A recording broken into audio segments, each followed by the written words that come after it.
Hello all, I hope you had a wonderful new year. I'm going to do my preview of the Broncos against the Chargers, and also I'm going to touch upon the other games.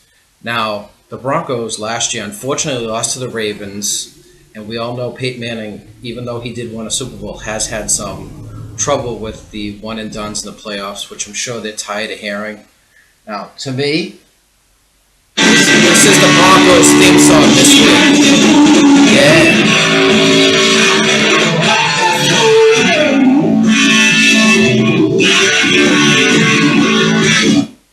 Because basically, they shouldn't get fooled again. They have to be ready for this game. You have to be completely focused. You have to learn from your mistakes against the Chargers the last time. And what I'm thinking is you're really focused on having a balanced attack. In the playoffs, teams with a balanced attack normally win. If you look at the Saints against Philadelphia, the Saints have a reputation not winning on the road. And they did a wonderful job going into Philadelphia and beating them because they had a balanced attack. They ran for 180 yards. Breeze was efficient, even though he had a couple of picks early in the game. He overcame them and was able to win on the last play of the game. The Broncos want to beat the Chargers. They have to be ready for this game. And, like I was saying, a balanced attack. Monte Ball, no Sean Moreno, out of the backfield, running the football. Peyton Manning, not forcing the ball into coverage, etc. He didn't have his best game against San Diego last time. San Diego did a wonderful job. I tip my hat to them. San Diego was on fire at the end of the year to win their last 4 games to sneak into the playoffs. And they played a great game last week against Cincinnati, who has a history of not winning in the playoffs. Andy Dalton had an atrocious game with I'm not sure if it was 3 or 4 interceptions. I know they had a fumble at the 1-yard line trying to take control of the game 10-7 when they were up 10-7.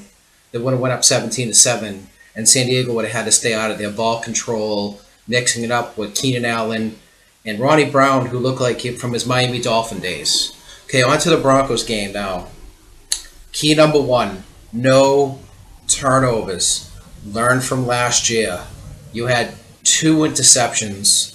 One of them was not Manning's fault. He threw it early in the game. It tipped off his receiver's hands, and the Ravens had a pick 6. The second one in overtime, he tried to scramble to the right, which is not his strong suit, and he threw across his body, which was a mistake. Learn from those mistakes. Manning had a wonderful season, and I know that he can get the job done against San Diego. He did it the first time they went into San Diego when they played really well, and then they sat on it. Take advantage of having Wes Welker back, which is huge. Welker didn't play in the first game against San Diego. To me, that was huge. And I'm not sure if Julius Thomas played either. He might have played some. I think he might have been out because we were talking about using Jacob Tammy, etc. Welker back. You can check down. You can call out of your plays at the line of scrimmage. And the most important thing in this game, it's in Denver.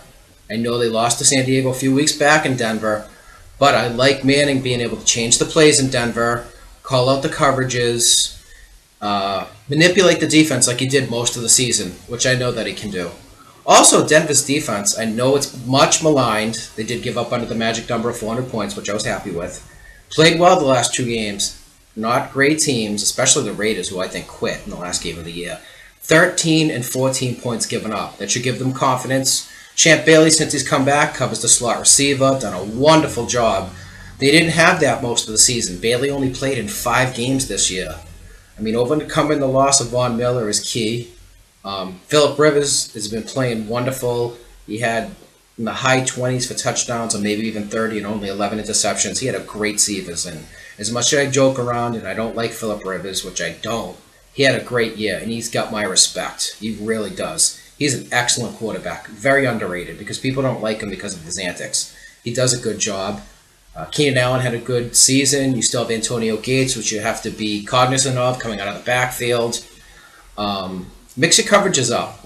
Sometimes blitz, sometimes drop back 8. Don't just give them the same look and saying, as I've talked with Russ Goldman on the radio show that I've been doing weekly. I've been fortunate. I tip my cap to Russ that he appreciates my opinion. Mix it up. Don't just say, we do what we do, we're going to bring pressure, I'm going to play one-on-one, zero coverage. Zero coverage doesn't work unless you have Deion Sanders and Rod Woodson in his prime, or Louis Wright from the Broncos, etc. Those guys can do zero coverage all the time. It's hard to do it nowadays, especially with the PI calls, where you go, oh, pass interference, 35 yards up the field, which I can't stand, but that's for another day. You have to be smart of that. I really think Denver's going to win this game. They're going to not get fooled again, which actually Don Cherry came up with that many years ago when the Boston Bruins in the late 70s, mid-70s, lost 3 straight to the Chicago Blackhawks in the first round, which was unacceptable. They were so much better than them. During the summer, Don Cherry kept playing, won't get fooled again. I'm going to change my coaching style and be who I am. Denver, be who you are. You will win this game if you are who you are. I'm going to pick the Broncos 34-24, which I think is going to be a push in the Las Vegas spread, which is 10.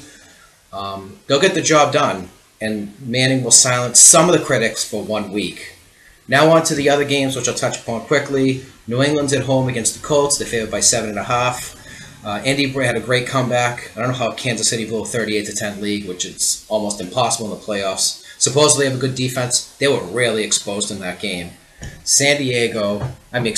Indianapolis, with Luck, did a wonderful job coming back. Luck was on fire, threw for 450 yards and 4 touchdowns, and I'm very impressed with that. However, going into New England in the playoffs is going to be very, very difficult.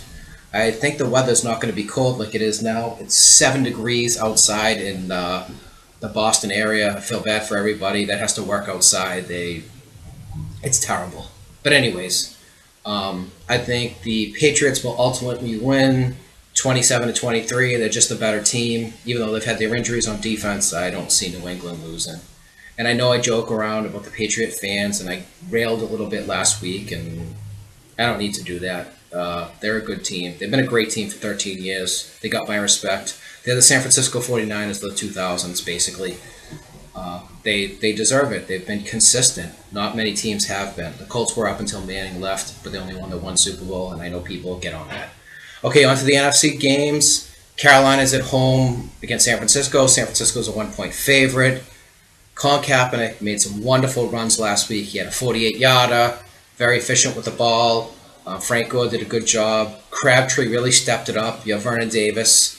You have Anquan Bolden. I think too many weapons for Carolina, even though Carolina had a great year at 12-4. Both teams were 12-4.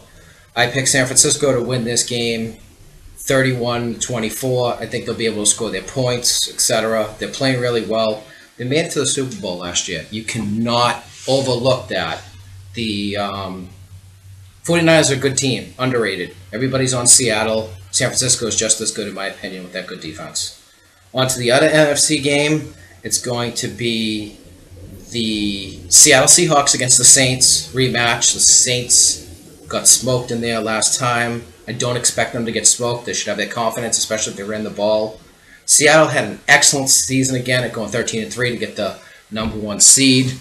However, I expect the Seahawks to win at home ultimately in kind of a lower scoring game, 24-17. I think their defense is better. Saints will fight, but they should get the job done, the Seahawks. So it'll set up the best NFC matchup of San Francisco at Seattle, the 2 best teams, in my opinion, in the NFC, which they're very similar, built the same.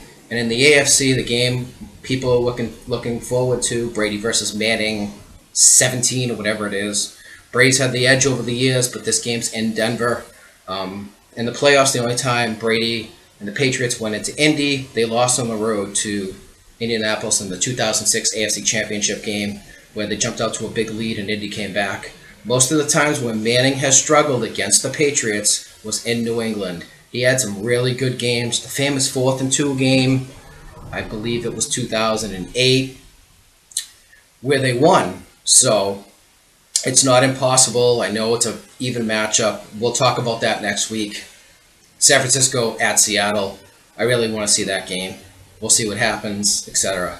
All right. Well, I appreciate you listening to this. I was trying to be more straightforward this week and not railing, because that's whatever. I don't need to do that. That's just But it is what it is, as people would say. Mr. Belichick would say, it is what it is. Great coach. Well, we won't go there. And I think most of the coaches that are left back now are excellent, etc. Have a good day. Hopefully warm up. I know there's some parts of the country where it actually is warm. I don't think weather's going to affect the games this week because these are all professionals. We'll see what happens. Have a good day. Take care now.